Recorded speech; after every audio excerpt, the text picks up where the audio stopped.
Scott McNair, injury attorneys, we fight for the win.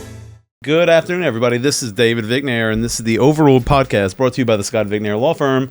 It is a inaugural day for the podcast because we had the first time that I've done a show where I ate ice cream, and this is now officially, thank you, Melissa. Can I call you Mama? You can call me Momo, absolutely. I mean, we're not going to tell everybody why I call you Momo. It's just our inside secret. But Melissa Townsend, my good friend, journalist, social media influencer, style and decor expert extraordinaire, is a guest today, which I'm really excited about. And Melissa has her milk punch here. No, your milk punch. I made it for you. It's mine. All right. So what I hit Momo with before we even started is she can't believe that I really don't think I've ever had milk punch before. Okay, What's in it? That's shameful if you're from near New Orleans, right? Yeah. This is a bourbon milk punch. Knew it. I was thinking about brandy, but I said, David Vignair loves some bourbon. So That's it's Elijah Craig. We've got a little milk, some heavy cream, but then there's a couple of key ingredients. One is that spiced demerara. I know you like it for your old fashioned, that the Cocktail and Sons. It's good. It's a New Orleans product. And a little Tempest Fugit creme de cacao a la vanille. It is absolutely delicious. Little nutmeg. So it's the first time I've had alcohol in this show. Hey, there's a first time for everything. Cheers. Leave it to me. Well, thank you so much for being with us, Melissa. And one of the things I wanted to talk to you first about before we even got into your brand, Milk Punch, a lot of things that it does, is your career in journalism. Okay. Because I know that you've been in journalism for over 30 years now and really interviewed some incredible people, both at publications in Mississippi and in Chicago. And so I was hoping you could just maybe a little bit talk about why you went into journalism after you graduated. I think you graduated in journalism from Ole Miss, right? Yes, I did. Well, I had a heavy influence as a child. My childhood best friend growing up, her father was the publisher of our town paper. And I was also, I spent a lot of time playing at the newspaper office growing up. And then in high school, I was features editor of our high school newspaper, which incredibly was printed inside our town's newspaper, if you can even imagine that now. And so I loved that, was winning awards, loved photography and writing and creative writing and English. So I went that direction at Ole Miss and ended up choosing journalism.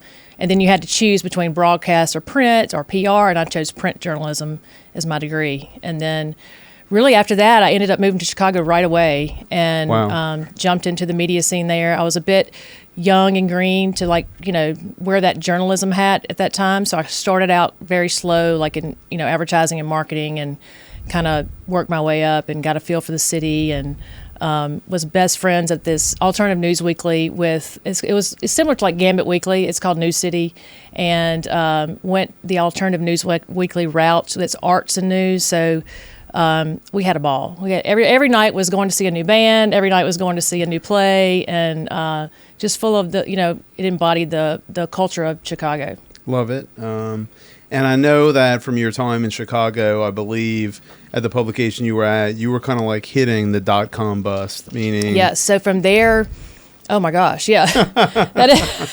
The trials and tribulations of a journalist career in media. It's constantly changing. I like to say that I was inside the bubble that burst, the internet bubble. So if I can take you back to the late 90s when everyone's trying to figure out the .coms, everything was a .com. And a lot of us were leaving our careers to go work for these sexy companies, and they had huge venture capital behind them, but not all of them lasted. So there was that whole time in history where the bottom fell out, your budgets were ripped out from under you, and a lot of people got their pink slips, and the company, the .com is literally the domain name is still out there ooh, you want this? Because we're not using it anymore. Right. So, I had that experience, which was, a great experience, I think, in your career to experience all of that, And then from there, I was unemployed, but what in the world am I going to do? And I ended up pivoting to work in ABC for a cable network. It was ABC Cable, which is the Walt Disney Company. Yep. Well, ABC had just bought Walt Disney at the time. So super corporate, but the biggest media company in the world at the time. It was marketing, essentially. And it was not as creative as what I like to do and what I would end up doing later. But it was, again, it was a taste of the corporate life that was probably good for my creative brain to, do some of that stuff. Yeah. Be a little more organized. So now in Chicago, we're talking about like the .com bubble, but I actually have a list of people that I took a list of here in meeting with you show prep. Oh, no, what? I was shocked at the incredibly interesting people that you have interviewed. And so I kind of want to do this game where we kind of run through each of the really exciting and interesting people that you've interviewed in your career. Okay. And you kind of tell us a little bit quickly about each of them, because there's some really interesting names on here. All right, you ready? This is rapid fire. All right. Archie Manning.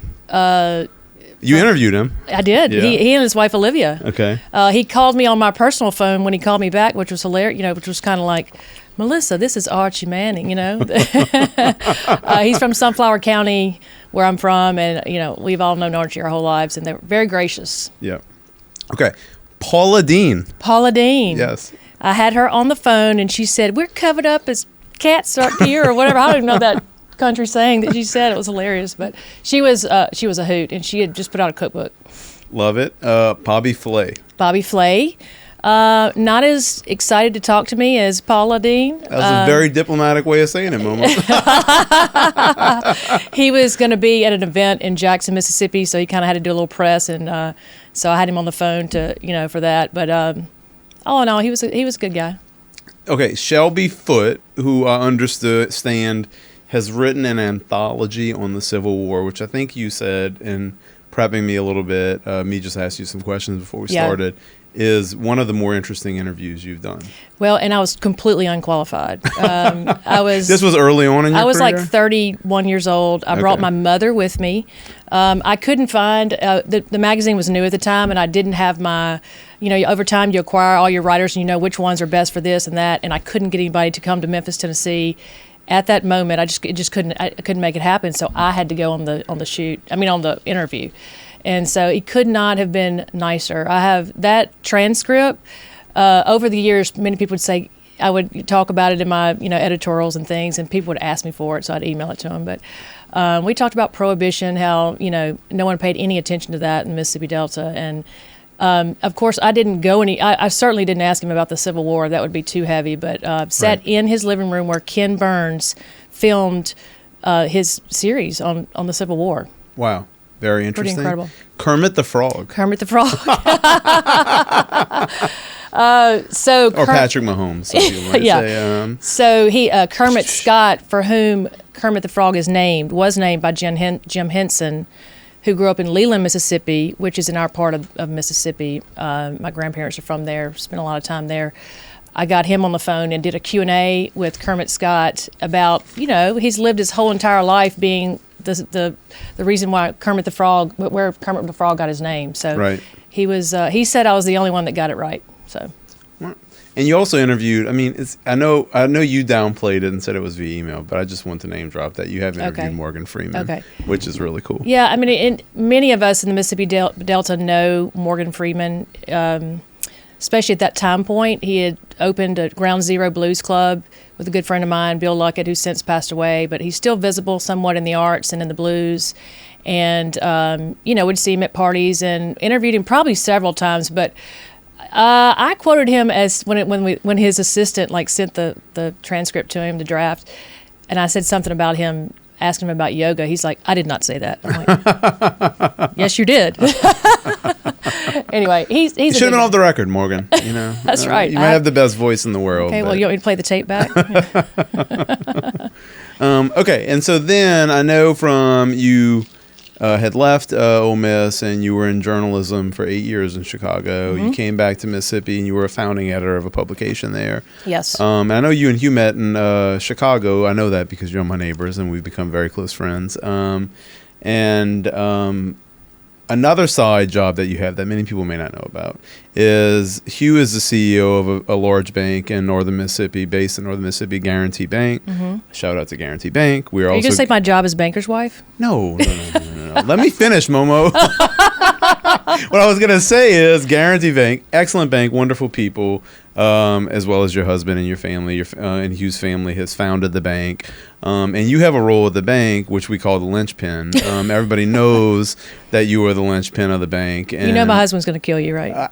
He's not going to kill me. We all know that Hugh may be running the bank, but you are the linchpin. That is definitely a private joke. essentially, when you're a business that's growing and growing, and they're in a high profile bank, but they may not know. The other markets may not know them or didn't know them, and so there was a situation where they gave me credit. They're like, "Well, we looked up your social media, and they loved it, and you look cool and sparkly and fun, so he must be cool." Yeah, but you do a lot for the bank. You help the bank and support Hugh and his family and the growth of the bank, which has grown pretty rapidly. And so that's a piece of what you do. It's been very exciting this year. But the main thrust of stuff that I think everybody knows you as, and I thought it was important for me to at least get into. I mean, you are 30 plus years in journalism, which you should be incredibly proud of. I counted the high school in there. Yeah, and Miles got a journalism degree too, I love so it. he's a big writer too. Okay, So, but I don't think everybody knew that side of you because everybody knows you for really your brand, which is Milk Punch. Media, and as being an expert in cocktails, restaurants, style, decor, all the different things that you do online. But there's a whole lot of different layers to you, especially that entire career you've had as a journalist, right? Right. And most of my career was at that magazine, and I was perfect for that job because it was my all-consuming. I was editor-in-chief, I was photo editor, and many times I had to manage the advertising. I really wore too many hats. It was all-consuming, but I loved it. And so when I, departed from the print world, it's like your whole world comes out from under you. You're like, what am I going to do? Yep. So I wouldn't say that I reinvented myself necessarily, but I just had to think, what do I want to do? Where do I want to go? I'm not going to run around and interview blues guys on the side of the road anymore. I'm not chasing, trains and doing all this photography that we used to do all day, every day. And so I just... cocktails. I was drawn to cocktails. I've been an enthusiast for a long time, and anyone that's into cocktails is into the history of cocktails. And what more important place to be than New Orleans if you're into the history of cocktails? So, absolutely. Two things I did when I left the print world was I started an LLC and I became a member of Tales of the Cocktail. Gotcha. So back then you had to be a member. That's how it started in the format of it. And I could attend Tales of the Cocktail because, prior to that, I couldn't take a whole week off of work. I had deadlines, constantly. So I've, been at least 8 or 9 years now, I think. And, it's a 7-day conference of learning about cocktails and networking and meeting people. And, that's been a big influence on my cocktails or anything that I'm related to in cocktails, and just really getting to know the cocktail industry here in New Orleans. Well, and I want to, I have a lot of questions about Milk Punch and things to talk about Milk Punch is awesome and interesting. But I think, not to get too deep, but, your journalism background is definitely doing a piece of what the publication. So I want you to, I didn't realize in preparing for the show, the website, if you can give a quick shout out. Was it Milk Punch? It's milkpunchmedia.com. Yep. It was custom designed here in New Orleans, and it's navy and hot pink. My colors are magenta and navy. And navy represents a sophisticated side, and then the hot pink is the punchy part and the edgy part and the fun part, So it's not just a blog, is what I'm trying to say. If somebody says, oh, she has a blog or she's an influencer, I just let them say it, but I don't say either one of those words. Well, you have articles on there, so yes, you're absolutely. Publishing and writing about. Yes, I have tons of articles on there. In this day and time, as quick and busy as everyone is, it can be easier to just post a reel, post a video. So the content's not, I don't update it every day by any stretch, but I love to write articles. I did a interview with Neil Bodenheimer from Cure recently that's on there. It's a great article for anyone interested in cocktails. Love it. And I had a cocktail moment there I can tell you about, actually. Well, let's do it. Okay. Probably more interested to talk about cocktails. Anyway. But I do hire writers. About business development and journal, Yeah, to answer your question, I do hire writers when it's a subject that I think my readers might be interested in, but I'm not qualified, I'll play that editor role and I'll hire somebody to write the article for me. Nice. So I have some writers, Jenny Adams here in New Orleans, people that, she writes for Garden and Gun. I'll tap her and say, hey, you know what?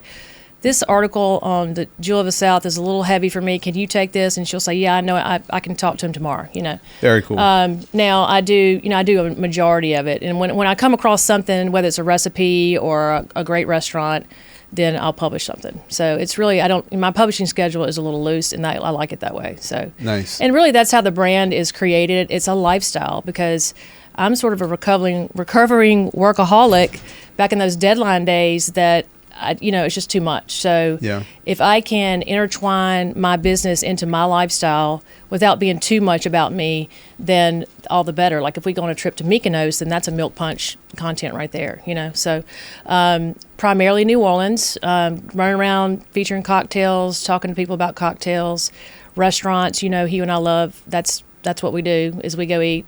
So well, you're doing something you love, and it shows. Right. And like something you have passion exactly, about. yes. So it's a little bit of entertaining, a little bit of travel, a little bit of style. In the beginning, I had like beauty and all this stuff, and I had too much content in the beginning, or I was trying to do too much content in the beginning.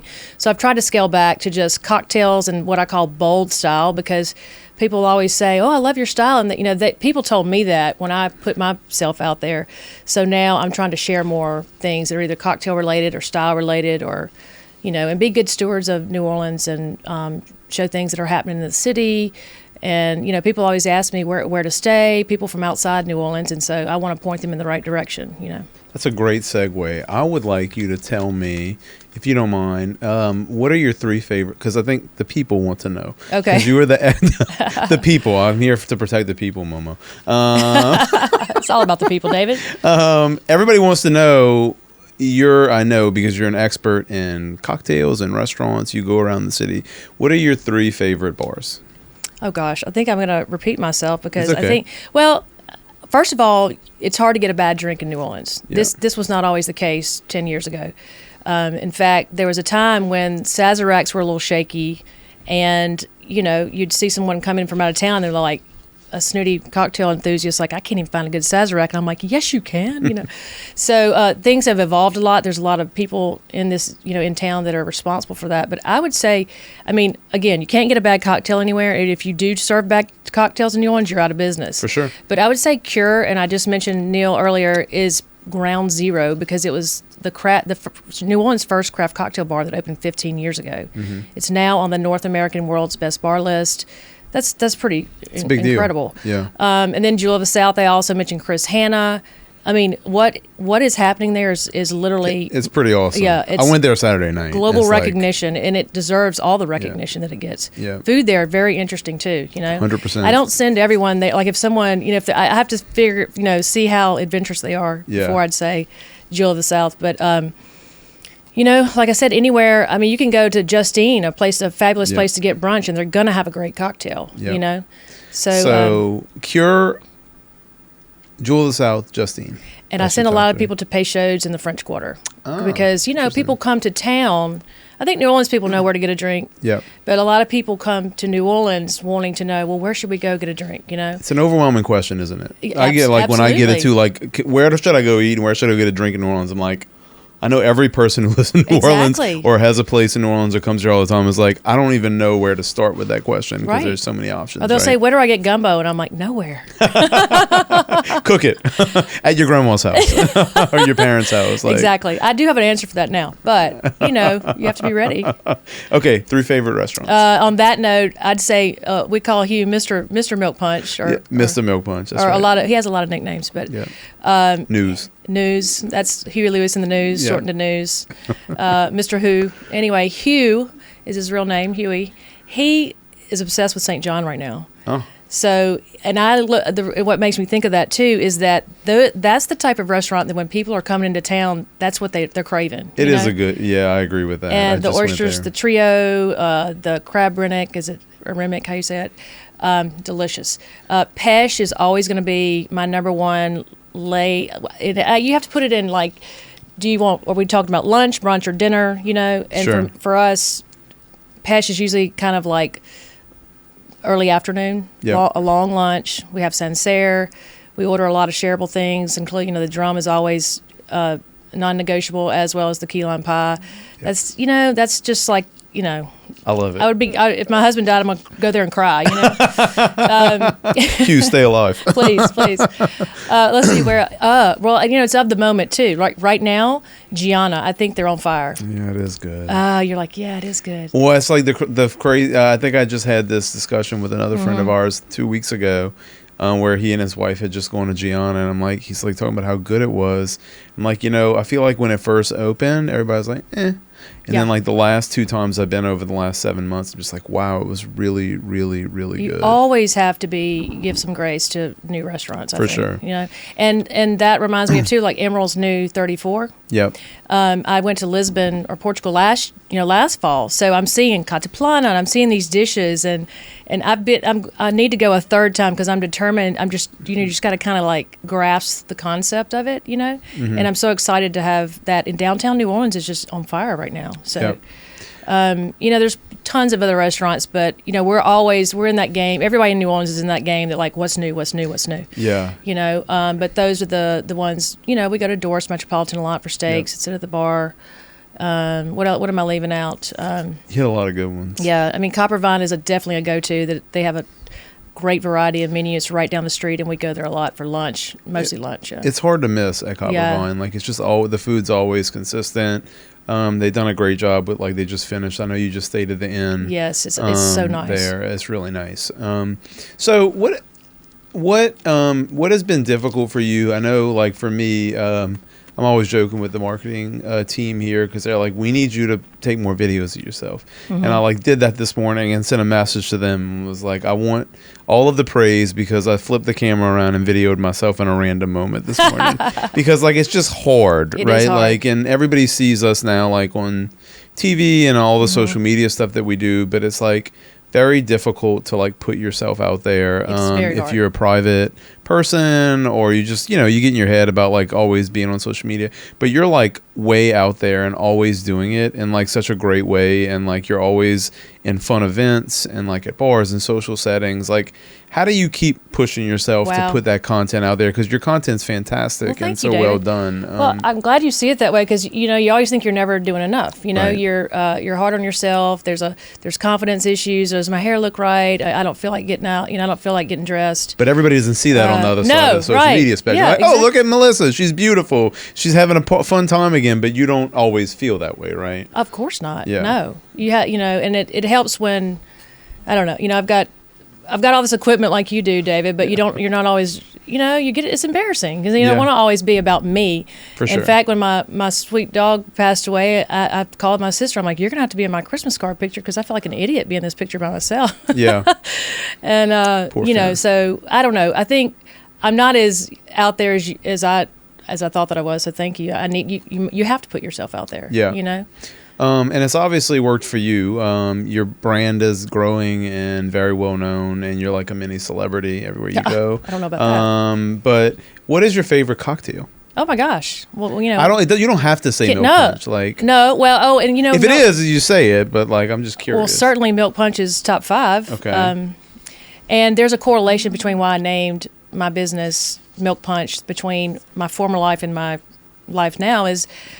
That was the first cocktail I ever had was a milk punch. Oh, okay. I was a child. Mama milk punch. Yeah. It's okay. Whoops. Sorry, Mom and Dad. You were a child, yeah. but the lawyer in me wants you to say, let's just clarify. You were legally of age in the state of Mississippi at the time if under the supervision of your parents. Is that fair to say? Not even. I was just weaned. I like to say I was weaned on it because my sister and I would open the refrigerator every holiday season, in the month of anytime during the month of December, especially close to Christmas, and open the refrigerator. We make our cereal and we'd go it was milk punch in our cereal. It's a good cereal. I'd much rather my Cheerios with milk punch. Oh goodness. Miles is shaking his head. He's in agreement. Bourbon. No wonder I like bourbon. But no, I do love a Sazerac. I'm a big fan of any mezcal cocktail. I think if you rule out gin as a spirit like you do, then you're missing out on life. I've been told that a lot lately. I'm serious. Yeah. In fact, those little quote things you put on Instagram sometimes, I feel sorry for people who don't like gin. I guess it's me. I like all spirit. I love, of course, any agave spirit. We're all into tequila these last several years. Yeah. That spirit has grown exponentially. I'll drink vodka drinks, but they don't intrigue me as much as other spirits that have more complexity to it. Yeah. There's which road do you want to go down? There's so much to learn in the spirits world. I went in Keith & Co. this morning. I thought to make you a milk punch. Great place. Yes, amazing place. I thought about, I'm gonna make David a milk punch, and so I looked and I said, what kind of brandy do you have that would be like a mixable brandy? I'm not gonna buy like $100 brandy for a milk punch batch.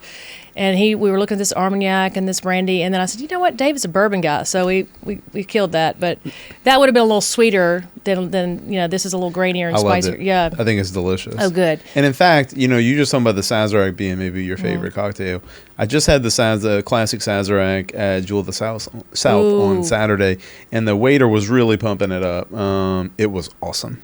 See, they get their hands on these spirits that not only have you never heard them, you're never going to see them, which is fine. That's why you go to them. They find all this cool stuff. It's not a matter of does this liquor store carry it. It's about the spirits. It's not that they start it 2 times more than we did or 2 times less. It's what they're putting in. I think so, absolutely. Yeah, and another drink I had there, which was excellent. Not to go on a cocktail rant, but I will. It was like he's like it's a mix. I love a Manhattan and an old fashioned, and this was like what he described as a mix between the two. And I was like, damn. At Jewel? Damn. Did it have like a funky name, or it wasn't? Yeah. It wasn't. I don't think it was on the seasonal cocktail list. I think it was maybe.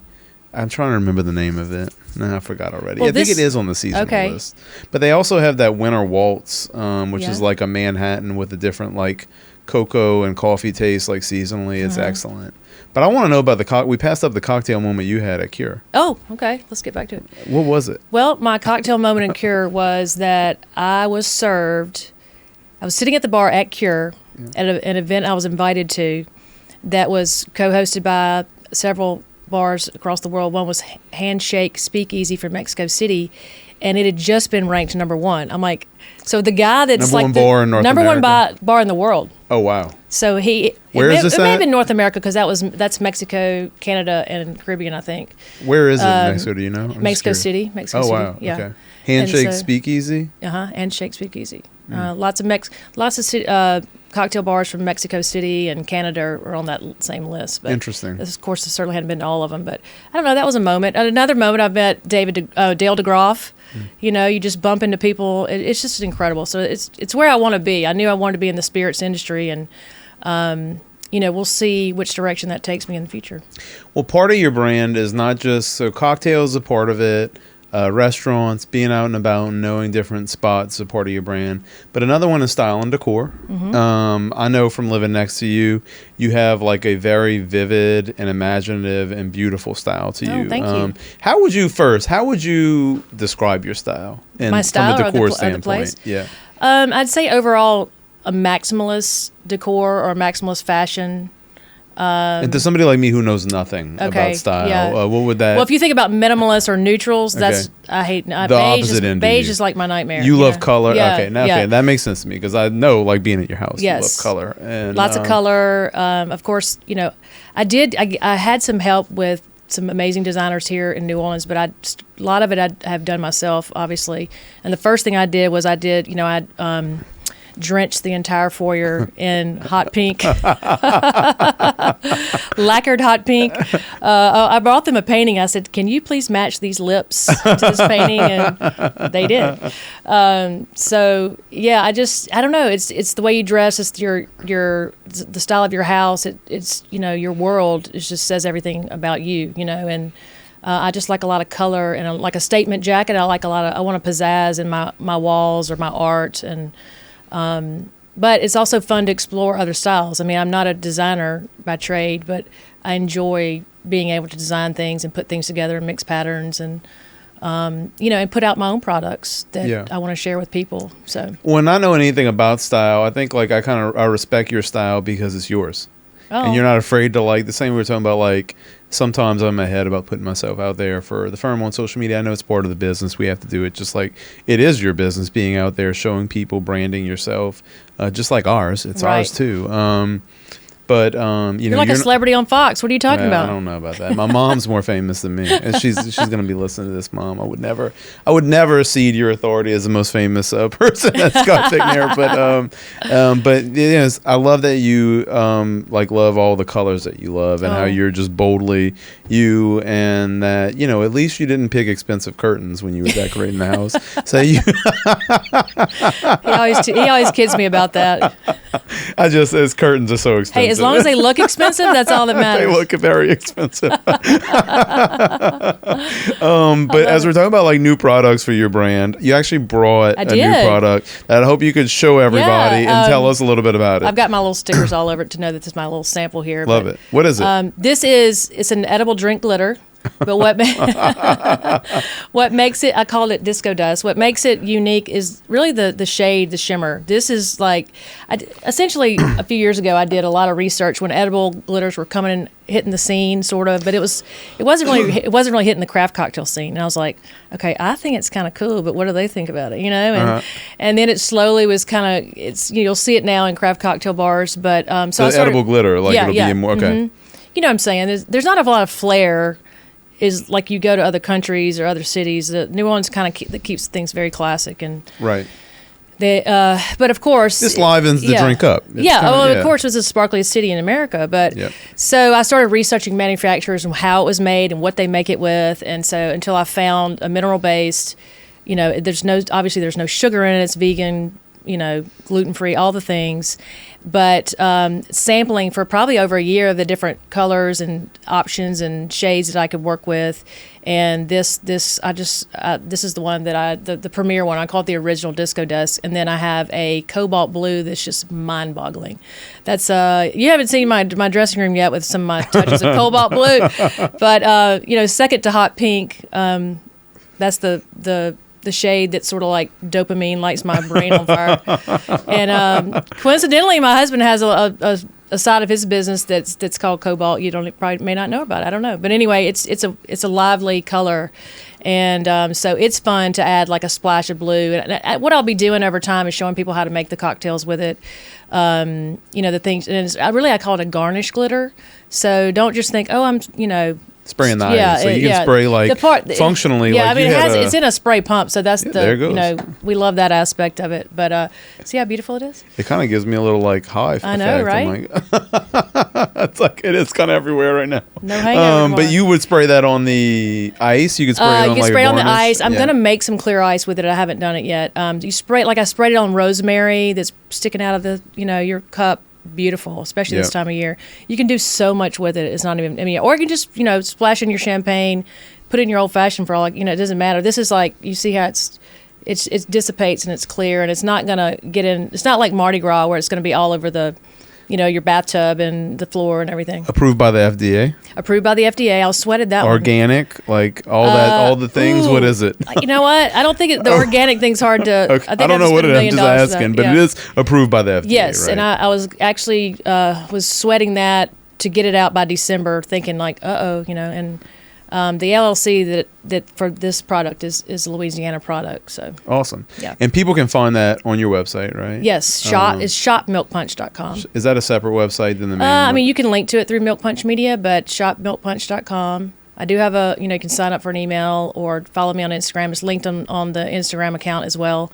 Milk Punch Official. I know you have some other products besides that new one. Like I know your trucker hats are really popular. Yeah. I really can't get away from the trucker hats. Like I did them. I put out these. I called it Rock and Glam, and I sold them and sold really well. And then they've kind of transitioned into. They keep getting glitzier and glitzier, but I haven't really done a whole collection because people just ask me privately, and I'll commission them. Yeah. Some high profile people are like, I need 10 of those for, a game and, like a party Buffalo or Bill or something. Yeah, or whatever, So I've been doing that. So it's just finding the time to get a new batch going. But I'm planning to have some parade hats for Mardi Gras, which I think that'll be a lot of fun because, awesome. Some people don't want to mess their hair up. Like, what's the moment for the trucker hat, And anybody doing like group get-togethers or trips, they could contact you through the website to do like commission just a group merch or different things that they want for a party or a get-together or something like that. Yeah, right? During carnival season, we're all makers all of a sudden. We're making things and. One of the things I learned in prepping for the show also about Milk Punch that I didn't know is you actually run and help support some other social media accounts for outside clients, right? And so I do. Can you talk a little bit about that and how that works? Yeah, when I was transitioning from print to figure out before I launched Milk Punch, I called it socialite media. And I didn't intend, people kept coming to me and said, they just assumed I was going to go into marketing. And I'm like, what do you mean? I'm editorial. What do you mean? I'm not, And so people were asking to tap me to help them do their, because they didn't know how to do it, So it's really evolved. It's not. It has evolved, but it's what I set out to do in the beginning. That it's supplemental digital content. So like you've got someone in house helping you do that. Right. But if you didn't, you could still have him and somebody else running around helping you do things. So they may still have a agency of record, but then I supplement and help them do different things that meets their core values and it's aligned to their brand. Like I say, I take leads and liberties to interpret your brand, speak for your brand because I know your voice. I know what you're trying to say, and I know your mission and everything about your business. So yeah, I do that very privately, but I do it only a couple clients because I don't have time to do a lot. So it has to be a very special passion project. So yeah, I still do it though. That pays the bills. Love it. What else do we have? Any surprises coming on the horizon? We're end of year, 2025. So I know we got a new product in Mardi Gras. I don't want to have to put you on the spot, but anything you want to tell us about that? Maybe coming out with Milk Punch, any new products or any big goals you have for next year? It could be just general. I don't want you to have to give something secret out there. I know you're do you ever set goals for I want to go to this many events or I want to check out this many new places? How do you even figure out where you're going to go? Oh, David, that's the $1 million Milk Punch question. I think last, and I'm on the road all the time too. So, my husband's office is in Mississippi, so I'm back and forth, and I still maintain. I'm on boards in Mississippi. I'm still, I have family, and so I try to live two different lives. It's a lot, and I follow you for Tales of the Cocktail. I'm like, I don't know how she does it because you make it all. And I have FOMO. I don't want to miss anything, and and I'm ADHD. I mean, what so I don't last Christmas. December will blow by. I only hit one of the holiday cocktail pop-ups. So this year I'm I'm going to every single one. Yeah. So and they are a lot of fun. And there's more this year. There are a lot. How many this year. are there this year? Gosh, there's at least 5 I can think right now. The Miracle just turned on.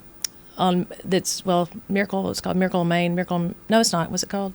Is that the one at Barrel Proof? Miracle Bar. Bar. Yeah. It's been it's celebrating 10 years this year. Oh wow! I didn't realize it'd been that long. And then also related to that. That company, I guess, is Sippin' Santa, which is at Latitude 29. Also a fantastic place to get cocktails. Beach Bum Berry is a tiki bar. It's probably one of the best tiki bars in the world. Latitude? Where is Latitude 29? It's it's on Decatur right there in the French Quarter. I don't know. Across from Saks. I feel like I've heard about it, but oh my God, you can't live in New Orleans and not know where Latitude 29 is. You had 2 oh my gods for me today. I've never had Milk Punch. I've never been to Latitude 29. So I guess I got to drink more. I got to go to Latitude 29 with you after this. You do. I love that. Tiki drinks, they're the best there. So tell everybody, Momo, where do they find all the Milk Punch stuff if they're living under a rock and they haven't been following you online, which is a mistake because I love following you. Oh, you're too sweet. And seeing the travails of Milk Punch. But where do they find you? We talked about the website. That's the main one, and then the shop site. Yeah, Milk Punch Media. Okay. And then shopmilkpunch.com. You don't need to know these things if you just go to your, Milk Punch Official is the Instagram. Gotcha. And the only reason why it says official is because somebody else had already taken Milk Punch, Who do they think they are? Yeah. It sounds, some people are like, oh, who do you think you are? It's your name. It's your brand. Anyway, the Hot Pink Starburst, okay?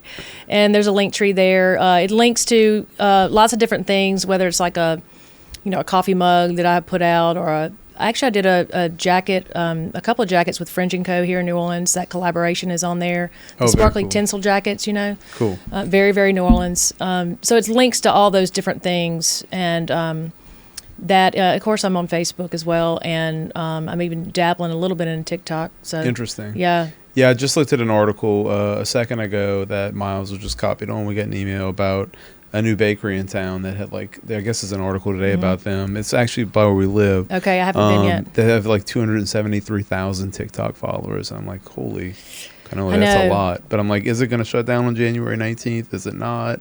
Talking about TikTok, who knows? But I don't know, it's like a whole new world in TikTok that I don't understand, Well, and that honestly, that's the only reason why I've been dabbling, because if someone asked me to do it for them, I need to know how to do it, For sure. And, being an old school journalist, being old school in general, I fought that. And I thought, well, I could let the kids I'm not going to dance around and sing and mime and all that, But then the power is undeniable, So It's a lot of editing, just like you're editing your reels and all that kind of. Anyone can really do it, And so you have to be determined. I don't like link and try to sell your product on there or anything like that. It's just more behind the scenes, behind the scenes, Okay, so one piece of expert advice before we go, Momo, is a lot of we've talked about some like really hot, like good, I don't want to say high end, like just like expertly executed cocktail bars in New Orleans. And then you have a ton of knowledge about cocktails.